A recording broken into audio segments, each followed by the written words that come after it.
Hi friends, I'm Harshpreet Kaur and today we are going to start the chapter 5, that is legislature of class 11th political science. So in this chapter you will get to know about the importance of legislature, the powers and the functions of legislature, how this law making body will make the laws. Okay, next चीज है parliament, how parliament controls the legislature. उसके बाद सबसे पहला topic जो है that is why do we need a parliament. मतलब हमें ये जो पार्लियामेंट है मतलब कि नेशनल लेजिस्लेचर है, मतलब कि पूरे कंट्री का एक ऐसी लॉ मेकिंग बॉडी है, उसे बोला जाता है पार्लियामेंट। तो ये जो पार्लियामेंट है इसकी जरूरत हमें क्यों है? सबसे पहली बात, ये जो है सबसे ज्यादा रिप्रेजेंटेटिव ऑर्गन है, मतलब कि इंडिया के अंदर जितने भी स्टेट्स हैं, जितना भी रीजन है, उन सभी को रिप्रेजेंट करने वाला, सभी लोगों को रिप्रेजेंट करने वाला एक ऐसा जो है ऑर्गन है इन इंडिया। उसके बाद ये एक ओपन प्लेस ऑफ डिबेट है, मतलब कि यहाँ पे बहुत ज्यादा डिबेट्स होती हैं। कोई भी लॉ बनना होता है तो यहाँ पर डिबेट होती है, फिर वो लॉ बनता है। ठीक है, अब ये दो चीजें थी that why do we need a parliament. अब नेक्स्ट क्वेश्चन आता है that why do we need two houses of parliament. दो हाउसेस क्यों चाहिए? सबसे पहले समझते हैं ये दो हाउसेस क्या होते हैं। जिस भी कंट्री के अंदर उसके पार्लियामेंट जो कि लेजिस्लेचर जो है उसके अगर दो हाउसेस हैं, दो बॉडीज हैं जहां से लॉ मेकिंग होती है, उसको बोलते हैं बाय कैमरल लेजिस्लेचर। बाय का मतलब होता है टू एंड कैमरल आप याद कर सकते हो, कमरा कुछ ऐसे करके बन रहा है ना, कमरा। तो दो हाउसेस हैं, ठीक है, दो हाउसेस ऐसे याद करेंगे, बाय कैमरल लेजिस्लेचर जिसके अंदर दो हाउसेस होते हैं। इंडिया के अंदर क्या है, सेंट्रल गवर्नमेंट जो है वो कैसे चलती है? दो हाउसेस हैं पार्लियामेंट के।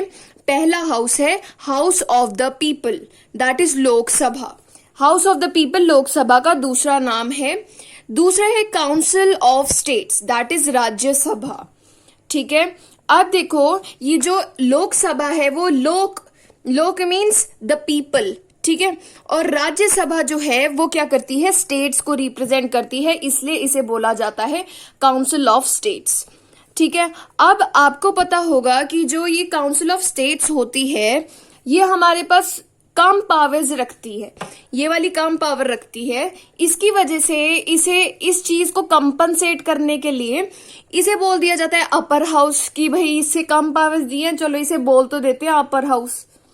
और जो लोकसभा है जिसके पास ज्यादा पावर्स हैं उसे बोल दिया जाता है लोअर हाउस।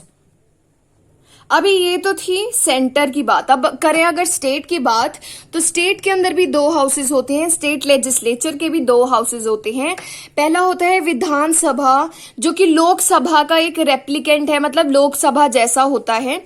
इसे बोला जाता है स्टेट लेजिस्लेटिव असेंबली। ठीक है, ये जो है इसे लोअर हाउस बोला जाता है क्योंकि ये इसके पास ज्यादा पावर्स हैं, इसलिए कंपनसेट करने के लिए।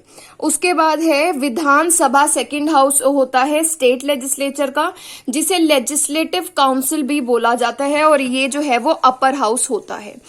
अब ये जो विधानसभा है, ये जो अपर हाउस है, ये हर एक स्टेट के अंदर नहीं होता, राइट। अपर हाउस जो है वो हर एक स्टेट के अंदर नहीं होता। स्टेट को चॉइस दी गई है कि वो या तो बाई कैमरल सिस्टम रखे या फिर वो क्या करे, ये यूनिकैमरल सिस्टम रखे। ठीक है, अब बाई कैमरल सिस्टम जो है वो हमारे पास कौन कौन सी स्टेट्स के अंदर है वो आप ऐसे लर्न कर सकते हैं। तू भी मजा कर, ठीक है, T for Telangana, you for UP, BI Bihar, M for Maharashtra, J for Jammu and Kashmir, A for Andhra Pradesh and कर मीन्स कर्नाटका। अब देखो क्या है, ये जो जम्मू एंड कश्मीर है, पहले तो ये क्या था, स्टेट था, पर अब जैसे कि ये यूनियन टेरिटरीज दो बन गई हैं, जम्मू एंड लद्दाख, इसकी वजह से जो है इसे हटा दिया गया है। अब इसके अंदर जो है बाई कैमरल सिस्टम नहीं है, मतलब दो हाउसेस नहीं है। जम्मू एंड कश्मीर के अंदर जो है विधान परिषद अब नहीं है। Okay, so bicameral means 2 houses, unicameral, uni का मतलब होता है 1, तो इन स्टेट्स, इसके अलावा जितनी भी स्टेट्स हैं उनके अंदर सिर्फ 1 हाउस है, दैट इज विधानसभा। ये कैसे सिलेक्ट किया गया कि हमें क्या ये विधान परिषद रखनी है या नहीं रखनी?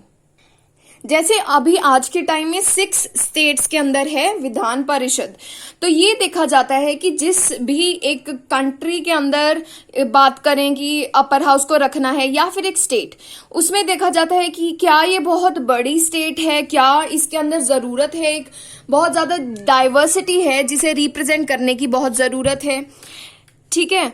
और हमारे पास अपर हाउस जो है उसका क्या फायदा होता है कि कोई भी डिसीजन अगर विधानसभा या फिर लोकसभा जो है वो जल्दबाजी में अगर पास कर देती है, तो जो राज्यसभा है या फिर स्टेट के केस में विधान परिषद है वो उसे रिकंसीडर कर लेती है। इसकी वजह से किसी भी डिसीजन का है रिवीजन हो जाता है। तो ये इंपॉर्टेंस है सेकंड हाउस होने का, ठीक है। तो अब जो राज्यसभा है जो कि सेंटर का अपर हाउस है, मतलब कि बाइकैमरल सिस्टम जो हमने अपनाया है, उसके अंदर कैसे इलेक्शंस होते हैं, वो होते हैं इनडायरेक्ट इलेक्शन। डायरेक्ट इलेक्शन क्या होते थे, जो कि लोगों ने चुनकर भेजा है, पर यहां पर इनडायरेक्ट है, मतलब कि लोगों ने नहीं चुना बल्कि इनडायरेक्टली इलेक्ट किए गए हैं। जैसे कि हरियाणा है, हरियाणा एक स्टेट है, हरियाणा के लोगों ने अपनी स्टेट की गवर्नमेंट चुनने के टाइम पर जितने भी एमएलए भेजे थे, मतलब कि मेंबर्स ऑफ लेजिस्लेटिव असेंबली, ये विधानसभा है ना, स्टेट लेजिस्लेटिव असेंबली, इसके जो मेंबर्स होंगे उन्हें बोलेंगे मेंबर्स ऑफ लेजिस्लेटिव असेंबली। तो जितने भी स्टेट लेजिस्लेटिव असेंबली के अंदर जितने भी मेंबर भेजे हरियाणा के लोगों ने चुनकर, वो लोग अपने में से कुछ लोगों को इलेक्ट करके आगे सेंटर के पास भेजेंगे और राज्यसभा के उन्हें मेंबर्स बना दिया जाएगा। Okay, so this is about the elections की इनडायरेक्ट होते हैं।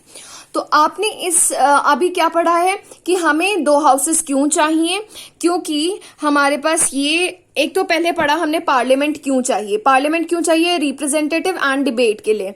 उसके बाद 2 हाउसेस के बारे में पढ़ा, सेंटर के अंदर क्या है और स्टेट के अंदर क्या है, क्यों चाहिए वो 2 रीजन पढ़े हमने। फिर राज्यसभा के इलेक्शंस कैसे होते हैं वो पढ़ा।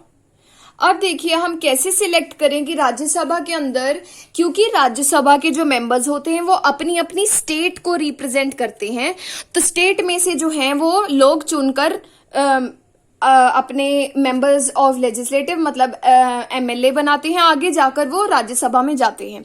कैसे डिसाइड किया जाए कि हरियाणा में से कितने राज्यसभा में जाएंगे, सिक्किम में से कितने जाएंगे, महाराष्ट्र में से कितने जाएंगे? तो 2 मेथड थे हमारे पास।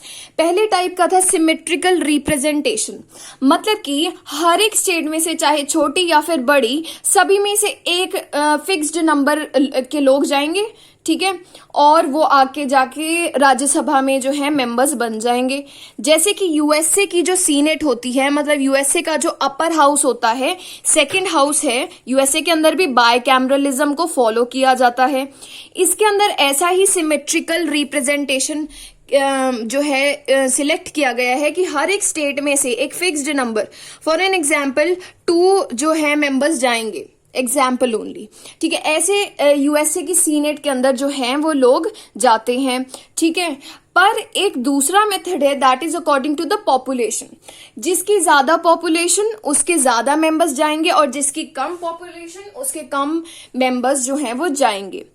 इंडिया के अंदर जो है ये सेकेंड टाइप का जो है सिस्टम वो अपनाया गया है, और जो इंडियन कॉन्स्टिट्यूशन है उसके 4th शेड्यूल में बताया गया है कि कौन सी स्टेट में से कितने जो हैं राज्यसभा के अंदर मेंबर्स जाएंगे, ठीक है। 4th शेड्यूल याद रखना है, कॉन्स्टिट्यूशन का 4th शेड्यूल। अब देखो जो यूपी है वो बहुत बड़ा है, सिक्किम बहुत छोटा है, तो इससे क्या होता है कि ऐसा नहीं है कि सिक्किम बहुत ज्यादा ही रिप्रेजेंट कर जाए, सिक्किम के ही फेवर में सारे वो जो हैं काम हो जाएं, या फिर यूपी के अंदर सिर्फ 2, यहां पर भी 2, तो ऐसे नहीं होना चाहिए, अकॉर्डिंग टू द पॉपुलेशन होना चाहिए। अब ये जो राज्यसभा के जो मेंबर्स हैं, एमपीज हैं, इन्हें जो है 6 इयर्स का इनका टाइम पीरियड होता है being a member of parliament, ठीक है। 6 इयर्स, नॉट 5 इयर्स, 6 इयर्स। और ये कभी भी जो राज्यसभा है वो डिसॉल्व नहीं होती। कैसे डिसॉल्व नहीं होती, मतलब कि सारे मेंबर्स एक टाइम पर ही नहीं जो है, जैसे उनका टाइम पीरियड जो एक टाइम पर नहीं खत्म होता, कैसे ये जो है हर 2 साल बाद 1/3 मेंबर्स को जो है इनका 1/3 मेंबर्स का अपना टाइम खत्म हो जाता है, 6 इयर्स खत्म हो जाते हैं हर एक 2 साल बाद। ठीक है, ऐसे करके 1/3 ऐसे लोग जाते रहते हैं। और जब ये 1/3 लोग जाते हैं तो साथ ही साथ इलेक्शन भी कराए जाते हैं इन 1/3 सीट्स के लिए। ठीक है, तो इसकी वजह से जो है ये एक परमानेंट हाउस कहलाया जाता है। परमानेंट क्यों? क्योंकि देखो यहाँ पर जब 2003 के अंदर फॉर एन एग्जाम्पल 1/3 जो मेंबर्स हैं उनका टाइम पीरियड खत्म हो गया, वो जो है चले गए, उसी के टाइम पीरियड पर जो 2/3 मेंबर हैं वो अभी भी हैं। ठीक है, 2/3 मेंबर अभी भी हैं यहाँ पर, और इन 1/3 के लिए भी इलेक्शंस कराए जाएंगे। इसकी वजह से राज्यसभा को परमानेंट हाउस बोला जाता है। इसकी वजह से जितने भी अर्जेंट बिजनेस हैं, फॉर एन एग्जाम्पल 2003 के अंदर इलेक्शन होने थे, फिर भी कोई बहुत इंपॉर्टेंट डिसीजन लेना हो तो क्या किया जाएगा कि ये जो 2003 के अंदर जितने भी लोकसभा के मेंबर्स तो अब रहे नहीं, क्योंकि वो जो है उनका 5 इयर्स का खत्म हो गया। अब ये जो राज्यसभा के लोग हैं दे विल डिसाइड कि क्या किया जाए जब बहुत ज्यादा अर्जेंट काम आता है। तो जो ये राज्यसभा के मेंबर्स हैं वो सिर्फ इलेक्ट ही नहीं किए जाते, पर 12 मेंबर्स ऐसे होते हैं जो कि नॉमिनेट किए जाते हैं। नॉमिनेट मतलब कि उन्हें ऐसे इलेक्शन नहीं कराए जाते उनके, पर उन्हें जो है सिलेक्ट कर लिया जाता है। कैसे याद रखेंगे कहाँ से सिलेक्ट किए जाते हैं? क्लास वर्ड है, क्लास का बस सी काटना है, उसके बाद एल फॉर लिटरेचर, अगर कोई पर्सन लिटरेचर के अंदर है, arts, science and social science के अंदर है, अगर कोई भी पर्सन बहुत ज्यादा फेमस है और उनकी आइडियोलॉजी भी अच्छी है तो उन्हें नॉमिनेट कर लिया जाता है। अब हम बात करेंगे अबाउट द लोकसभा। आपको पता है फ्रॉम द इलेक्शंस चैप्टर बहुत अच्छी तरीके से पढ़ा है कि पूरी कंट्री को 543 मींस 543 कॉन्स्टिट्यूएंसीज में छोटे छोटे हिस्सों में बांट दिया जाता है, जिनकी थोड़ी सेम सी पॉपुलेशन होती है, उन्हें जो है बांट दिया जाता है और उनके अंदर से एक एक जो पर्सन है, रिप्रेजेंटेटिव है, उसे चुन लिया जाता है थ्रू इलेक्शंस। ठीक है, 1971 से जो है ये कॉन्स्टिट्यूएंसीज का नंबर ना इंक्रीज हुआ है और ना ही डिक्रीज हुआ है, अभी तक 543 कॉन्स्टिट्यूएंसीज ही हैं। ठीक है, और जो लोकसभा के जो मेंबर्स होते हैं उनका जो टेन्योर है वो क्या होता है? 5 इयर्स। इनका राज्यसभा का था 6 इयर्स, इनका है 5 इयर्स। ओके, अभी हमने बात करी कि 2 टाइप के मेथड्स थे हमारे पास कि हम कैसे कितने मेंबर्स हमने स्टेट लेजिस्लेटिव असेंबली में से राज्यसभा में भेजने हैं, वो कैसे डिसाइड करें। 2 मेथड्स थे। इंडिया के 4th शेड्यूल में बताया गया है कौन सी स्टेट से कितने मेंबर्स राज्यसभा में जाएंगे, और जो राज्यसभा है उसे परमानेंट हाउस क्यों बोला जाता है, और नॉमिनेशन करके कौन कौन से लोग आ सकते हैं राज्यसभा के अंदर, और लोकसभा के बारे में भी हमने डिस्कस करा। सो आई होप आपको सब कुछ क्लियर हुआ हो। Thank you.